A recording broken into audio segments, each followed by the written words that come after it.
হযরত আদম আলাইহিস সালামের সন্তান হাবিল আর কাবিল দুইজন একজনকে হত্যা করলো আকলিমা নামক এক সুন্দরী মেয়ের প্রেমে পড়িয়া।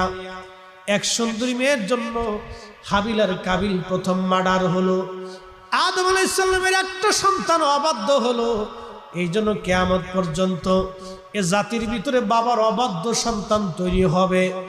একটা বাধ্য হবে আর একটা অবাধ্য হতে পারে, কিন্তু এই অবাধ্যতার জন্য খোদার গজব আল্লাহর পক্ষ থেকে আসে। যারা বাবা মার অবাধ্য সন্তান হয় এরা জীবনে কোনোদিন সুখী হতে পারে না। দুনিয়াও নাই আখেরাতেও নাই, দুনিয়াও নাই আখেরাতেও নাই। এই যে শুয়োরের গোশত হারাম, কুত্তার গোশত হারাম, কার ভিতরেও না পাক বাহিরেও না পাক। আল্লাহ বলেন হালালান তাইয়্যিব, তোমরা হালালটা খাও, বিশুদ্ধটা খাও, ভালোটা খাও।